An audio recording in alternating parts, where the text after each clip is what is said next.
آقا کریم کی بارگاہ میں حاضر ہوتے ہیں. یا رسول اللہ انی اسمع منک حدیثا کثیرا انساہ، یا رسول اللہ میں آپ سے بہت کچھ سنتا ہوں، بہت سارے کلام سنتا ہوں مگر بھول جاتا ہوں.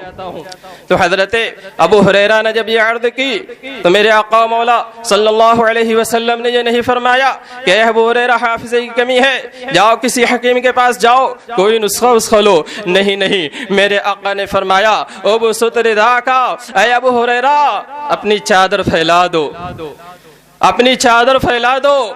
یہاں سے سی بات سمجھ میں آ جاتی ہے کہ نبی کونین صلی اللہ علیہ وسلم نے خود اپنی بارگاہ کا سوالی ابو ہریرہ کو بنایا. سبحان اللہ. خود نبی کونین نے حکم دیا کہ میری بارگاہ میں جھولی پھیلا دو، میری بارگاہ میں دامن طلب پھیلا دو. اور حضرت ابو ہریرہ فرماتے ہیں فبسطتہ، میں نے اس کو پھیلا دیا. یہاں سے پتہ چل گیا کہ نبی کی بارگاہ میں دامن طلب پھیلانا یہ صحابی رسول حضرت ابو ہریرہ کی سنت بھی بن گئی. سبحان اللہ. حضرت ابو ہریرہ رضی اللہ تعالی عنہ نے دامن طلب پھیلا دیا.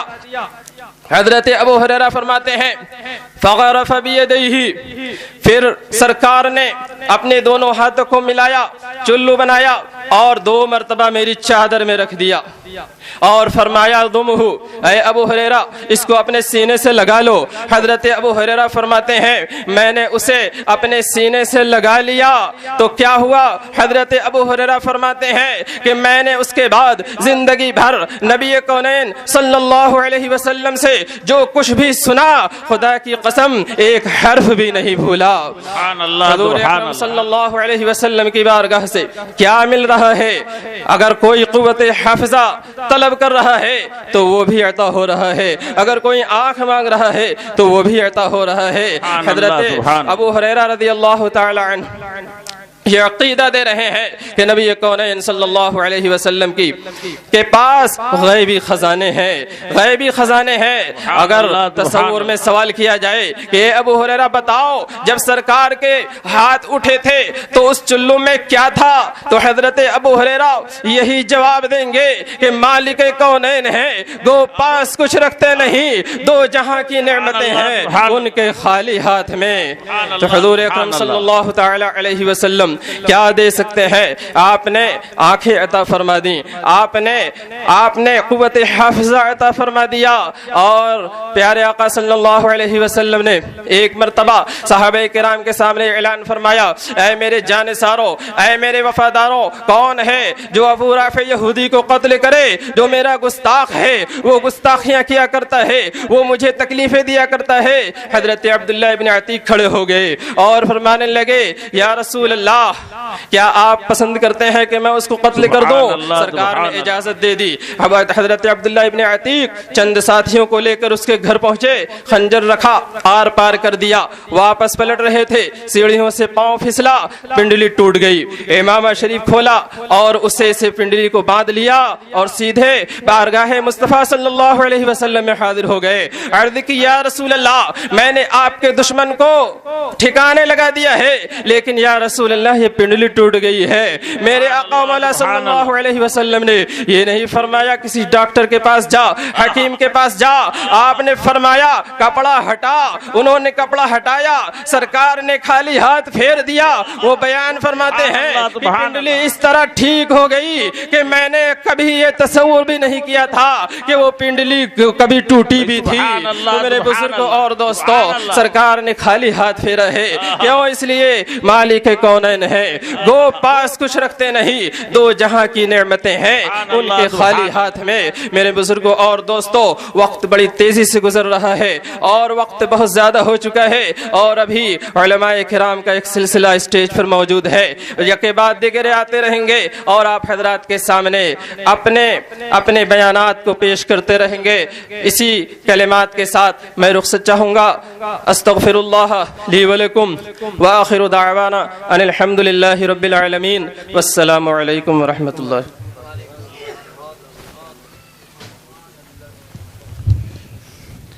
سبحان اللہ سبحان اللہ. حضرات ابھی آپ پے کرے علم لیاقت تاجدار علم فن حضرت علامہ و مولانا محمد حسن ازہری میاں قبلہ مدد اللہ العالی کی